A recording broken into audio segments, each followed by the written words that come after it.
प्यारे बच्चों, mathematics online class में आप सभी का स्वागत है। आज की इस वीडियो में हम कक्षा 8वीं विषय गणित में चैप्टर नंबर 12 घात और घातांक चैप्टर का अध्ययन करेंगे। तो एक्सरसाइज 12.2 से क्वेश्चन देखते हैं। नंबर 1, निम्न संख्याओं को मानक रूप में व्यक्त कीजिए। तो जैसा कि हमने क्या है पिछले चैप्टर एक्सरसाइज में घात और घातांकों के नियम पढ़े थे। अब क्या है, जो बहुत अधिक बड़ी और बहुत अधिक छोटी संख्याएं होते हैं उनको मानक रूप में कैसे लिखते हैं इसके बारे में जानेंगे।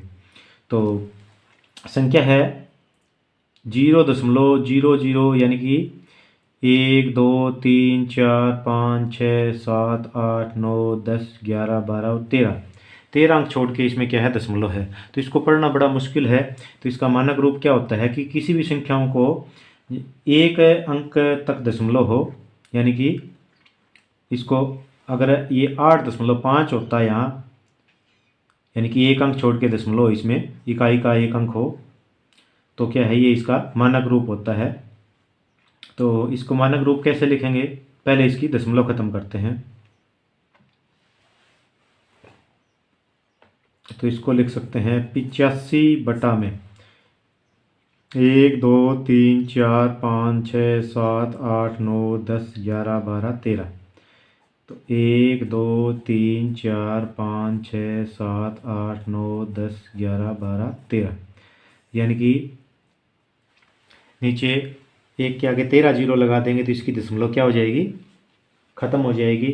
तो ये क्या है, हमने इसकी दशमलव ख़त्म कर दी, 13 अंक छोड़ के दशमलव थी। तो इसको आगे कैसे लिख सकते हैं, 85 बटा में 10 की 13 घात लिख सकते हैं। 10 की घात कितने लिख सकते हैं, 13 लिख सकते हैं, क्योंकि कितने जीरो है ये 13 है, यानी कि 10 की 13 बार गुना है। तो 10 की घात 13 लिख सकते हैं, क्योंकि 10 की 13 बार गुना करेंगे तो ये 13 जीरो आ जाएगी। आगे इसको क्या लिखेंगे कि मानक रूप में क्या होता है कि दशमलव यहाँ लगती है 8.5, यानी कि इकाई का अंक है और एक आगे क्या है दशमलव लगती है कि एक अंक छोड़ के दशमलव होनी चाहिए। तो इसको लिख सकते हैं 8.5 और गुणा में 10। 10 से गुणा करेंगे तो वो कितना ही आ जाएगा, सेम का सेम आ जाएगा, ये आपका 85 आ जाएगा 10 से गुणा करेंगे तो यानी 85 को कितना लिख सकते हैं, पहले क्या एक दशमलव लगा दिए एक अंक छोड़ के और फिर 10 से गुणा करेंगे तो ये सेम का सेम बन जाएगा, नीचे 10 की 13। आगे इसको कैसे सॉल्व करेंगे, आगे देखो इसको 10 की 13 को ऊपर ले जाते हैं। ये हमने पिछली एक्सरसाइज में सीखा था कि क्या है, जब यहाँ ऊपर ऋणात्मक घात हो तो उसको क्या धनात्मक करने के लिए क्या व्युत्क्रम ले लेते हैं। जब इसका व्युत्क्रम लेंगे तो ये घात क्या हो जाएगी, ऋणात्मक हो जाएगी। तो 8.5 गुणा में 10 और गुणा में 10 की घात -13, ये 10 की 13 है। इसको क्या है जब हम ऊपर लेके जाएंगे तो घात क्या हो जाएगी, ऋणात्मक है। आगे इसको सॉल्व करेंगे तो 8.5। अब देखो हमने पिछली एक्सरसाइज में सीखा था कि गुणा के अंदर समान आधार हो तो शक्तियाँ जुड़ जाती है। इसका आधार भी 10 है, इसकी घात कितनी मानी जाएगी, यहाँ पर 1 मानी जाएगी और इसकी घात -13। तो क्या है, आधार समान हो तो शक्तियाँ क्या हो जाती है, जुड़ जाती है। तो ये क्या हो जाएगा 8.5 गुणा 10 की घात इसकी 1 घटा में 13, शक्तियाँ जोड़ दी क्योंकि आधार समान है। तो 1 शक्ति और 13 शक्ति का जोड़ कर दिया, 13 के साथ माइनस है तो माइनस आ जाएगा। तो आगे ये कितना बचेगा 8.5 गुणा में 10 की शक्ति -12, क्योंकि 1 जमा की है 13 घटा की है तो घटा के 12 बचेंगे। ये आपका क्या आ जाएगा, इस ऊपर दी गई संख्या का मानक रूप आ जाएगा 8.5 गुणा 10 की -12। जब दशमलव एक अंक छोड़ के हो बाईं तरफ से तो वो संख्या का क्या होता है, मानक रूप होता है। पार्ट नंबर 2 देखते हैं। 0.00, तो ये कितने अंक छोड़ के हैं, 1 2 3 4 5 6 7 8 9 10 11 12 13 14, 3 3 6 3 9 3 12 और 2 14 अंक छोड़ के क्या है दशमलव है। तो इसको क्या लिखेंगे 942 बटा में 10 की 14 लिख सकते हैं, यानी कि 10 की 14 बार गुणा करेंगे तो क्या है ये 14 जीरो आ जाएगी। तो इसको हमने डायरेक्ट क्या लिख दिया, 10 की 14 लिख दिया। अब क्या कर सकते हैं आगे कि ये 942 है, इसको हम क्या लिख सकते हैं, 9.42 लिख सकते हैं। मानक रूप ये होता है कि बाईं तरफ से क्या है, एक छोड़ के दशमलव हो तो वो उसका मानक रूप होता है। तो ये अब हमने क्या, 2 यहाँ से 2 पीछे खिसकाई, इसका मतलब कितने से गुणा करनी पड़ेगी, 100 से गुणा करनी पड़ेगी। तो इसका उत्तर क्या है, 942 ही आ जाएगा। और बटा में क्या है, 10 की 14 सेम का सेम, 10 की 14 ये दशमलव उठाने के नाम का। और ये अब यहाँ पर दशमलव 942 था, दशमलव यहाँ थी इसकी, तो बाईं तरफ खिसकाई है तो क्या 100 से गुणा करेंगे तो ये सेम का सेम 942 बन जाएगा।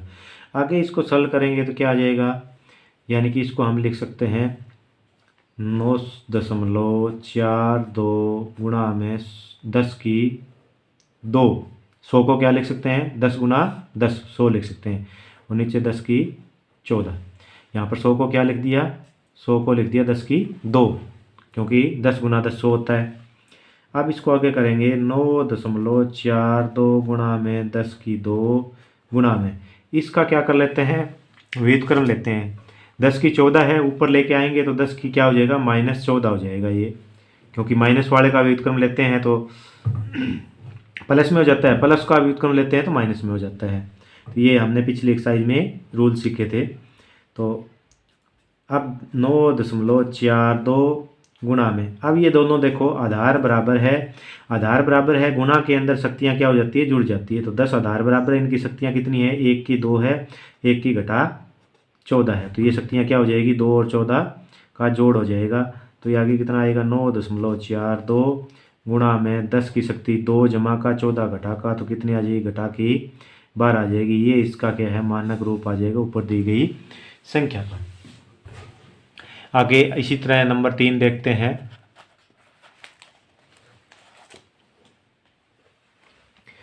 अब इसमें काफ़ी बड़ी संख्या है, इसको पढ़ना काफ़ी मुश्किल है, इसमें दशमलव नहीं है।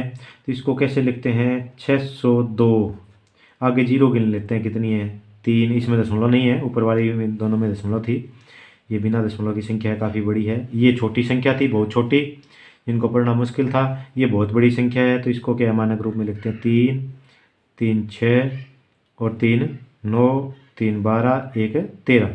तो इसको लिख सकते हैं 10 की शक्ति 13, क्योंकि 13 जीरो है, तो 1 के आगे 13 जीरो लगाएंगे तो क्या है, ये सेम आ जाएगा। तो 1 के आगे 13 जीरो का मतलब 10 की कितनी बार गुणा करेंगे, 13 बार गुणा करेंगे। तो इसमें ऊपर ही 10 की 13 आ जाएगा। अगर ये नीचे होता तो क्या है, नीचे 10 की 13 करते दशमलव होती, तो इसमें दशमलव नहीं है, तो 10 की 13 ऊपर आ गया। अब इसका मानक रूप में दशमलव कहाँ आनी चाहिए, दशमलव आनी चाहिए यहाँ पर, जबकि है यहाँ पर 602 में कोई दशमलव नहीं है, तो कहाँ मानी जाएगी, यहाँ मानी जाएगी। ये दशमलव यहाँ आनी चाहिए, तो कैसे आएगा, आगे इसको लिख सकते हैं 602 को लिख देते हैं 6.02 गुणा में 100, 100 से गुणा करेंगे तो ये सेम का सेम आ जाएगा, दशमलव इस तरफ खिसक जाएगी, 100 से गुणा करेंगे तो 100 से गुणा करें 2 जीरो लग जाएगी, 2 छोड़ के दशमलव लगी, सेम का सेम 602 आ जाएगा। और गुणा में 10 की 13। आगे इसको सॉल्व करेंगे तो 6.02 गुणा में 100 को क्या लिख सकते हैं, 10 की 2, 100 का मतलब होता है 10 गुणा 10 2 बार, तो 10 की 2 गुणा में 10 की 13। अब 6.02, क्योंकि मानक रूप में दशमलव क्या है, बाईं तरफ से एक अंक छोड़ के होना चाहिए, तो ये हमने ये मानक रूप हो गया। आगे ये देखो आधार बराबर है, आधार बराबर है और गुणा में शक्तियाँ क्या हो जाती है, जोड़ हो जाती है। तो आधार इसका भी 10 है, इसका भी आधार 10 है, तो यहाँ पर क्या है, गुणा में शक्तियाँ जुड़ जाएगी। 10 आधार की शक्ति 2 और 13 का जोड़ हो जाएगा, दोनों जमा की है शक्तियाँ, तो 13 और 2 कितना हो जाएगा, 6.02 गुणा में 10 की शक्ति 15 होगी। 13 और 2 कितनी होगी, 15। ये आपका क्या है, ऊपर दी गई संख्या का मानक रूप आ जाएगा 6.02 गुणा 10 की 15। तो इस प्रकार हम संख्याओं का मानक रूप लिख सकते हैं। ये किस लिए प्रयोग की जाती है, क्योंकि अत्यधिक बड़ी और अत्यधिक छोटी संख्या है, उनको पढ़ना मुश्किल होता है, इसलिए क्या है, इसमें घात और घातांक का प्रयोग करके हम उनका मानक रूप में लिख देते हैं, ताकि उनको पढ़ना आसान हो जाए, लिखना भी आसान हो जाए। नंबर 4 पे देखते हैं। नंबर 4 में है 0.00, ये कितनी बार है, 2 4 और 4 8 बार है। दशमलव कहाँ होनी चाहिए, यहाँ होनी चाहिए, तो कितना अंक खिसकेगी ये दशमलव, अब देखो इसको हम लिख सकते हैं 837 बटा में दशमलव कितना छोड़ के 1 2 3 4 5 6 7 8 9 10 11। तो इसमें 10 की 11 यानी कि 10 एक के आगे 11 जीरो लगाएंगे तो कितना हो गया 10 की गुना 11 बार होगी। 10 की गुना 11 बार करनी हो तो इसका मतलब 10 को ही 11 घात के रूप में लिख सकते हैं इसको। अब दशमलव खत्म होगी, इसमें 11 अंक छोड़ के थी तो नीचे क्या है 10 के शक्ति 11 यानी कि 11 जीरो लगाएंगे तो ये आपका रूप प्राप्त होगा। तो इसमें जीरो नहीं लगाई हमने, सीधा 10 की 11 घात लिख दिया। अब इसको क्या करना है हमें, पहले तो यहाँ दशमलव आनी चाहिए तो इसको कैसे लिखेंगे 8.37 लिख दिया, ये मानक रूप हो गया। लेकिन ये 837 था, ये लिखे यार, इसका मतलब कितने से गुणा करनी पड़ेगी 100 से गुणा करनी पड़ेगी ताकि वापसी 837 बन जाए और नीचे 10 की 11 का सेम का सेम। तो ये 837 है, इसको 8.37 बनाया इसलिए 100 से क्या करना पड़ेगा इसको गुणा करना पड़ेगा ताकि ये 837 वापस बन जाए। अब इसको क्या लिख सकते हैं 8.37 गुणा में 10 की घात 2 लिख सकते हैं 100 को, 100 का मतलब 10 गुणा 10 और नीचे है 10 की 11। अब ये नीचे वाली 10 की 11 को ऊपर लेके आना है तो इसका क्या है व्युत्क्रम हो जाएगा। व्युत्क्रम में घात का क्या है जमा होती है घटा हो जाती है, घटा वाली जमा हो जाती है। तो इसको 8.37 गुणा में 10 की घात 2 गुणा में 10 की घात -11 हो जाएगी। ये 10 की घात जमा 11 थी, इसको ऊपर लेके आए तो घात किस क्या होगी ऋणात्मक, क्योंकि पीछे हमने प्रयोग किया था कि a की घात -m हो तो किसके बराबर होता है 1/a की घात m जमा में हो जाती है, या फिर a की घात m हो तो उसको क्या है 1/a की घात -m हो जाती है। तो इस रूल का प्रयोग किया था हमने। तो इस रूल के तहत 10 की घात 11 को ऊपर लेके गए, 10 की घात -11 होगी। आगे इसमें 8.37 गुणा में, ये देखो आधार बराबर है गुणा में है तो शक्तियाँ क्या हो जाएगी जुड़ जाएगी 2 और घटा का 11। तो ये हो जाएगा 8.37 गुणा में 10 की घात 11 घटा का 2 जमा का घटा का 9 आपका उत्तर आ जाएगा। ये आपका आंसर आ जाएगा 8.37 गुणा में 10 की -9। तो अगला अंतिम पार्ट देखते हैं इसका।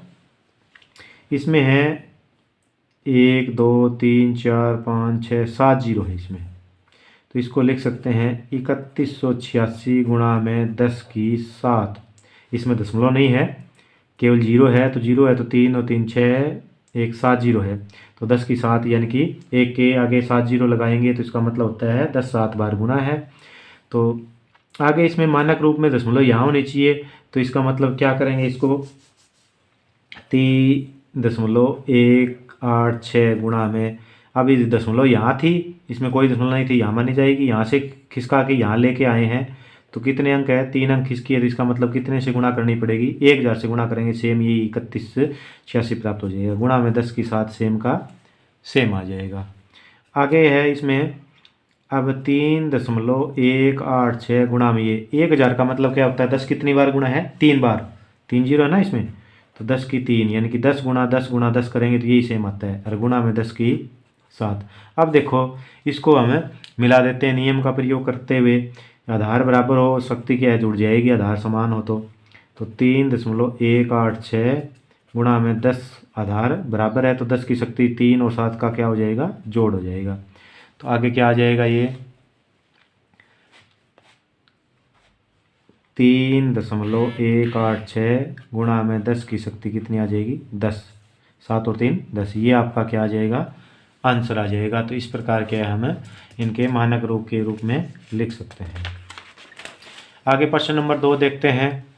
प्रश्न नंबर 2 प्रश्न नंबर 1 का बिल्कुल विपरीत है, निम्न संख्याओं को सामान्य रूप में व्यक्त कीजिए। तो प्रश्न नंबर 1 में हमने क्या है सामान्य रूप था उसको क्या है मानक रूप में व्यक्त किया था। अब की बार क्या है संख्याओं को क्या है जो मानक रूप दे रखे है उससे बदल के सामान्य रूप में लिखना है। तो पार्ट नंबर 1 देखते हैं 3.02 गुणा 10 की 6। तो पहले इसे जो 10 की घात 6 है इसको धनात्मक बनाते हैं, धनात्मक बनाते हैं तो इसका क्या हो जाएगा व्युत्क्रम हो जाएगा।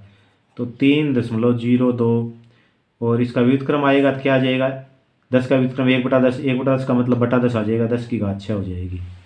यानी पिछले में यहाँ 6 थी तो ऊपर लेके माइनस में हो गया, अब की बार ऊपर माइनस में है तो इसको नीचे लाएंगे, क्या हो जाएगा, ये जमा में हो जाएगी 10 की घात 6। अब इसका मतलब है 3.02, 10 की 6 का मतलब कितनी जीरो आ जाएगी, 2 2 4 और 2 6, 2 2 4 और 2 6, यानी कि एक के आगे 6 जीरो आ जाएगी, तो इसका मतलब 10 की 6।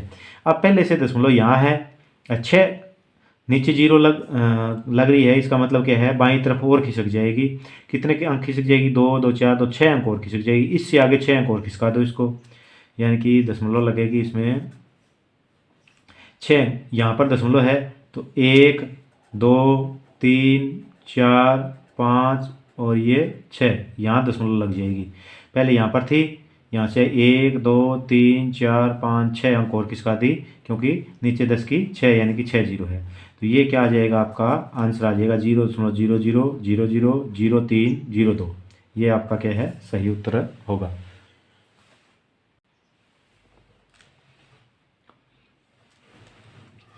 पार्ट नंबर 2 है 4.5 गुना 10 की 4, तो 4.5 गुना 10 की 4 का मतलब क्या होता है, पहले से धनात्मक है तो इसको कोई भी व्युत्क्रम लेने की जरूरत नहीं है, 4 जीरो लगा देते हैं। अब क्या है, 4.5 की दशमलव हटाएंगे तो क्या हो जाएगा, ये बटा में 10 हो जाएगा, 45 बटा क्या हो जाएगा 10, क्योंकि एक छोड़ के दशमलव थी तो बटा 10 लगा दिया, गुणा में ये सेम का सेम 4 जीरो। अब एक जीरो से एक जीरो कैंसिल होगी तो कितना बचा, 45 गुणा में 1000 बचा, इसकी गुणा करी तो 45 को 1000 से गुणा करें कितने जीरो लग जाएगी, 3 जीरो लग जाएगी, तो ये 45,000 क्या आपका आंसर आ जाएगा। तो इसी तरह क्या पार्ट नंबर 3 देखते हैं, 3 गुणा 10 की -8, अब यहाँ पर घात ऋणात्मक रहता है, इसका व्युत्क्रम लेके धनात्मक कर लेते हैं, 3 बटा में 10 की 8 हो जाएगा इसका, अब ये 10 का व्युत्क्रम ले लिया, घात धनात्मक होगी, आगे इसको करेंगे तो 3 बटा में 10 की 8 का मतलब 2 2 4 2 6 और 2 8, 2 2 4 2 6 2 8 हो गया। अब क्या है, 8 अंक छोड़ के 3 में दशमलव लगा देंगे तो हमारा उत्तर आ जाएगा, 3 में कितना अंक छोड़ के, 8 छोड़ के, तो यहाँ दशमलव मानी जाएगी, 8 अंक बाईं तरफ से खिसक जाएगी, ये 1 2 3 4 5 6 7 8, यहाँ दशमलव लग जाएगी, तो ये आ गया 0.2 2 4 2 6 2 8, 8 अंक छोड़ के लग जाएगी, तो ये आपका आंसर आ जाएगा 0.00000003। आगे प्रश्न नंबर 1 का पार्ट नंबर 4 है, प्रश्न नंबर 2 का पार्ट नंबर 4, 1.0001 गुणा 10 की 9, तो 1.0001 गुणा 10 की 9 का मतलब कितने से गुणा कर देंगे, 9 जीरो लगा देंगे, 2 3 3 6 और 3 9। अब पहले इसकी दशमलव उठाएंगे, 1.0, तो दशमलव उठाएंगे तो कितना आ जाएगा, ये 1 2 3 4, 4 अंक छोड़ के दशमलव है तो इसको दशमलव हटा दी तो नीचे क्या लग जाएगा, 4 जीरो लग जाएगी, गुणा में सेम का सेम, 3 3 6 और 3 9। अब ये 4 जीरो से 4 जीरो कैंसिल कर दी तो क्या बचा हमारा, 10,001 गुणा में कितनी जीरो बच गई, 3 और 2 5 जीरो बच गई, तो कितना आ जाएगा, 5 जीरो और आगे आ जाएगी, ये 10,001 1 जीरो और थी इसमें बीच में और 5 जीरो, 1 2 3 4 5, ये क्या आ जाएगा, आपका आंसर आ जाएगा।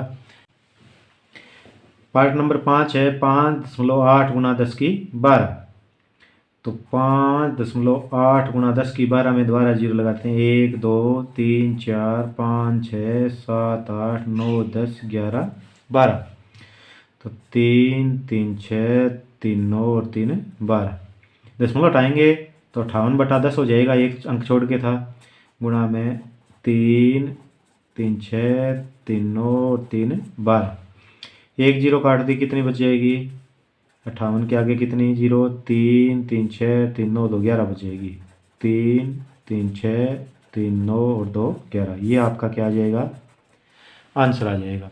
इसी प्रकार अगला पार्ट देखते हैं, पार्ट नंबर 6, 3.6149 गुणा में 10 की 6, तो 1 2 3 4 5 6, इसकी दशमलव हटाएंगे तो ये आ जाएगा आपका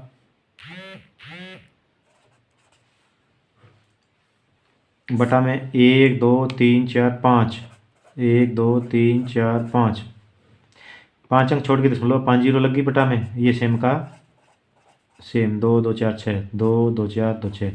अब 3 2 5 जीरो कट गई, तो 2 और 3 5 जीरो कट गई, तो कितना लग जाएगा,